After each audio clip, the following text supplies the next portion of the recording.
Hello friends, welcome to வசனம் சமையலறை. வசனம் சமையலறையில் இன்னைக்கு சக்கரவள்ளி கிழங்க வச்சு ஒரு டிஷ் செய்யலாம்.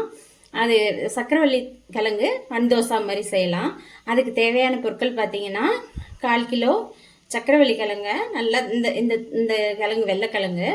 இது ஏராளமான சத்துகள் இருக்குது. இதை தோல் சீவிட்டு இதை ஸ்டீமரில் வச்சு இட்லி பானை அல்லது ஸ்டீமரில் வச்சு நல்லா அவிச்சு எடுத்துக்கலாம். இப்போ கிழங்கு பாருங்கள், சக்கரவள்ளி கிழங்கு வந்து நல்லா வெந்து வந்துருச்சு. இது இந்த ஸ்டேஜில் எடுத்துடலாம். எடுத்துகிட்டு மாய்ச்சர் வச்சு மசிச்சு விட்டாலும் ஓகே, அல்லது நம்ம மிக்சியில் போட்டு ஒரு பல்ஸ் மோடில் ஒரு சுற்றுனாலும் ஓகே. இப்போ இதை நான் இதில் மாய்ச்சர் வச்சு மசிச்சுக்கலாம். இப்போ இது போல் ஒரு மாய்ச்சரை வச்சு நல்லா மசிச்சு விட்டுக்கோங்க.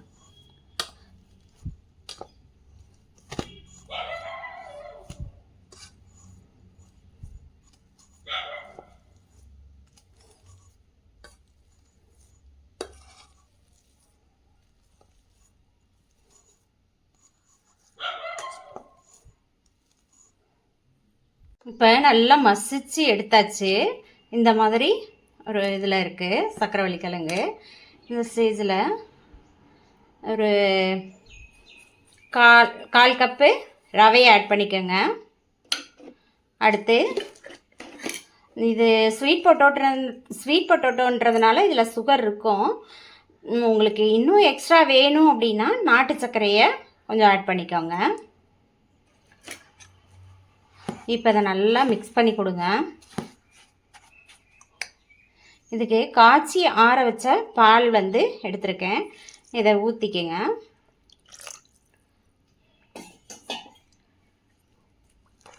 இதை நல்லா கலந்து விடுங்க.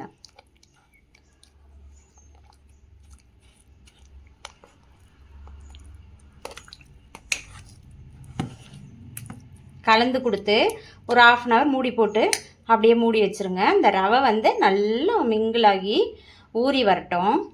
நம்ம 1/2 hour ஊற வச்ச இந்த சக்கரவள்ளி கிழங்கு ரவை இதெல்லாம் வந்து ஊறி இதாக இருக்குது. இதில் ஒரு ஏலக்காயை போட்டுக்கோங்க.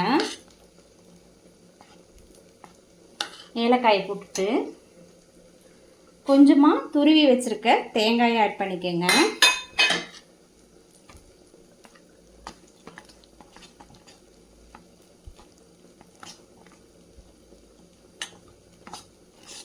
கலந்து விட்டுட்டு கொஞ்சம் கெட்டியாக இருக்குது அப்படின்னு ஃபீல் பண்ணிங்கன்னா கொஞ்சமாக பால் ஆட் பண்ணிக்கோங்க.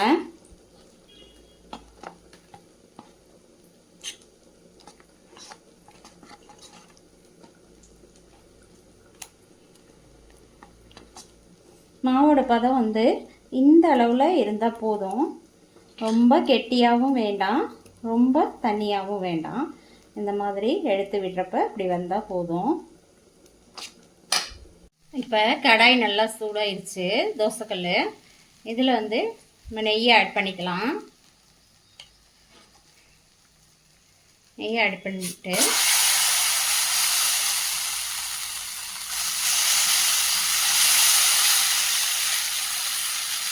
இதை ரொம்ப பரவலாக விடாதீங்க, அப்படியே மொத்தமாகவே கொஞ்சம் இருக்கட்டும்.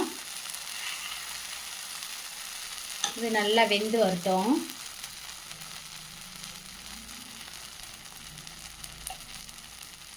இது மேலே நெய்யை கொஞ்சம் அப்ளை பண்ணிக்கலாம்.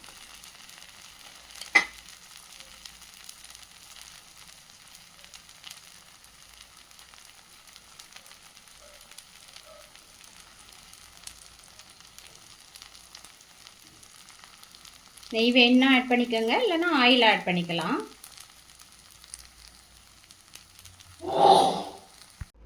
அவ்வளோதான் ஃப்ரெண்ட்ஸ். இதை திருப்பி போட்டு நல்லா வேக வச்சு எடுத்துக்கிட்டா சக்கரவள்ளி கிழங்கு பந்தோசா ரெடி.